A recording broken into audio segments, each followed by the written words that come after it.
Hi, myself is Shalini Bharadwaj. You are watching ITV Networks Medically Speaking. So today we are going to discuss about the mystery behind number of cases which are declining day by day COVID cases in India. So we have on our panel Dr. Shekhar Simande, who is the Director General of CSIR. Welcome to Medically Speaking, sir. There are a lot of questions, everyone wants to know, everybody wants to know that, is there some mystery behind it? Why so many cases are declining? What can be the reason behind it? First of all of us are very pleased that the numbers have been rapidly declining all across India, except for a few pockets here and there. And in fact, even the nationwide sero surveys being undertaken by different agencies, including CSIR, also show increasing progression in seropositivity. That means many people probably have already been either infected or they have at least antibodies against certain antigens of the virus in them. So this is a good news that numbers are declining and many people have seen infection but asymptomatically. But we should be aware that, although the numbers are declining, we should be very, very careful that the pandemic is not over and people should not all of a sudden burst out of joy and start doing things normally or something. So what I would like to do through you is to appeal to people to continue following COVID appropriate behavior despite declining numbers. Now you talked of mystery. I don't think there is any particular mystery about it because we all very well know that the kind of COVID mitigation strategy we had followed as a nation is actually what we see today has actually worked very well. Unlike many other nations, including some of the nations where the healthcare facilities are among the best anywhere in the world, India actually followed a strategy, a very simple strategy of informing people about the ills of spread of the disease and how serious it can be. And therefore, starting from the very early lockdown, which was nationwide, and then slowly, gradually opening it up, and the time that we gained in that process, informing people about the use of, about the benefits of wearing masks, about maintaining distance from others, about following hand hygiene, all of that actually has helped in the reduction in numbers, what we see today. So do you think climatical conditions also playing a vital role in particular this as well as BCG and measles vaccination? Are you planning to do some kind of research on it? So we are not planning anything on BCG or measles vaccine as of now yet. Our clinical trials for something similar, what is called as an immune boosting vaccine, are already near completion. What we call as CEPSIVAC or MW. Those as phase 3 clinical trials are close to getting over. The phase 2 results were very promising in that, and we are encouraged by the phase 2, and we are hoping that phase 3 will give us equally good results out of this. But BCG and measles vaccine, we are not planning anything right now. Sir, South African strain is also a major concern, and any kind of preparations which we are doing because we have already started and we are doing from earlier also genome sequencing testing. So, do you think South African strain is a major concern as of now? See, any mutation is a concern, because we don't know what effect this mutation will have on the spread or the lethality of that. Both are independent parameters. Some mutants spread faster, some mutants are more lethal, and both of them should be of concern.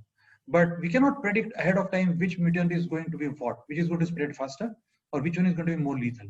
And therefore, any mutant that comes in, we are very, very cautiously watchful of those mutations. So N501Y has been talked about quite widely. The strain which is now spreading so fast in UK, B117. The South African one has similar mutations of B117, but also has some other ones like E484K. But we are also watching N440K very closely.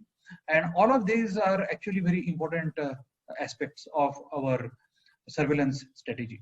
So we continue to sequence viral genomes at a very rapid pace across the country.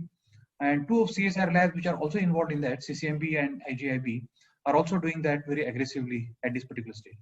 So watchful is the key to this entire strategy at this moment. Watchful surveillance. Sir, any case of South African this particular strain has been reported so far in India? So I think this information would be available with NCDC because we coordinate with the Ministry of Health and Family Welfare, and they have assigned NCDC this task to be watching over all the strains that are going around, and we coordinate with them. So it's probably best that they will be able to tell you a more accurate answer than I can.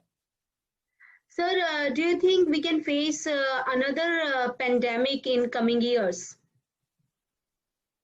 Oh yeah, absolutely sure. I mean, I don't think this is the last of the pandemic that humanity is seeing. We just don't know which form the next pandemic will take. So this came in the form of coronavirus. The next pandemic could be a fungus. The next pandemic could be a bacterial disease. Next pandemic could be antimicrobial resistance. And we as humanity have to be careful about the future pandemics, and we should continuously watch out if there is any particular odd, unusual disease that is breaking out anywhere which is spreading fast. And as soon as we realize that something of that kind is happening, we should immediately isolate that kind of population and go to the root cause of that particular disease. So this is not the last of the pandemic that we are seeing. There'll be many more pandemics. We just don't know with which form that pandemic will strike us as humanity. Sir, how we can prepare ourselves to fight such pandemics, because this particular virus has given us a lesson, and government is investing more and more on labs also. So what else we can do? See, watchful thing about any disease is the key. So continuous surveillance and public health to carry out all the time in the population, that what kind of diseases are spreading. Is there an unusual number of people getting affected by this kind of diseases in one particular pocket of a country or something like that is the key. And this is actually called as epidemiology. So strengthening the network of epidemiology is exactly what the government has now tried to do. In the particular budget, you would have seen the number of announcements that have been made. Yes. And that is essentially for us to prepare for the future. Sir, another test that CSIR has developed, that is your paper test ray test, which is going to identify COVID variants within our. Please tell something about this particular test. See, this is a very innovative test that we have developed. It is essentially a variant of the Feluda that you would have heard of. It uses CRISPR-Cas system, and using CRISPR-Cas, we have developed a paper-based diagnostic for COVID-19. And that you have already seen, it is already in the market. We transferred the technology to Tata MD, and Tata MD is marketing it under the brand name Tata MD Check, based on the Feluda platform. Now, the CRISPR that we use has a very specific enzyme that recognizes sequences, the DNA or RNA sequences, and even a one base pair change can be detected. And we have used this particular ability of that enzyme to detect even one base pair change to monitor the mutations, the new novel mutations that are going around, and the mutations which are of concern to us right now. So this test essentially goes in essentially a variant of Feluda. It is all the basics remain the same, except the fact it now recognizes the variants very, very efficiently. So till when it is going to be available, when they are going to start this particular test? Pretty soon, because we are already in talks. I think obviously our technology transfer partner was Tata's in the earlier case. We are asking them whether they would like to take it further. But there are also others who have contacted us, and we will be very happy to transfer technology to even other companies who would wish to take it forward. Sir, are you planning to do, CSIR is planning to do sero surveys also, or you have done earlier also? Oh, CSIR has done a fantastic sero survey. So we started in August, September. That was the first phase of our sero survey. We mapped about 10,500 people across all the CSIR labs. So these were actually our scientists, students, other staff, including people who work for us on contractual basis, such as our housekeeping staff, such as security. So all of them and their families we mapped, and the number was about 10,500. And at that time in August, September, we found that roughly about 10.5% people across Because CSR has an advantage that we are located in many different places, different geographies in the country, including small cities, including large cities.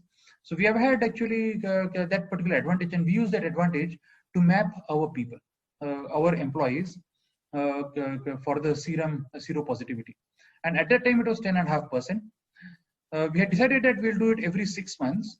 So the 6 months sampling is going on at this moment, and the result should be available in another 10 to 15 days from now. Okay. About 10 days from now, the result of the next sero survey would be available.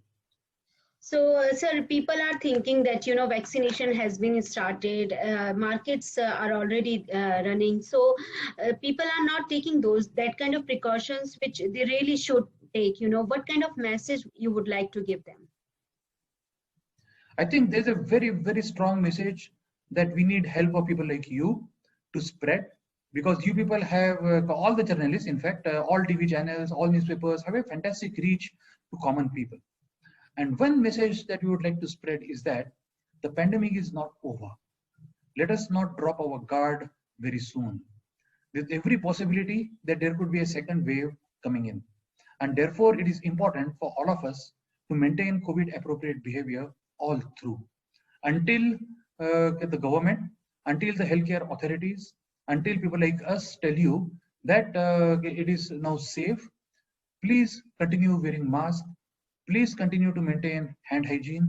Please continue to maintain distance from each other. Please avoid crowding. Prefer as much as possible well-ventilated places. Please avoid as far as possible places which are not well-ventilated. If we do all of these, I'm sure we'll be able to this pandemic out together, all of us together. Thank you so much, sir, for sharing so much important information with us.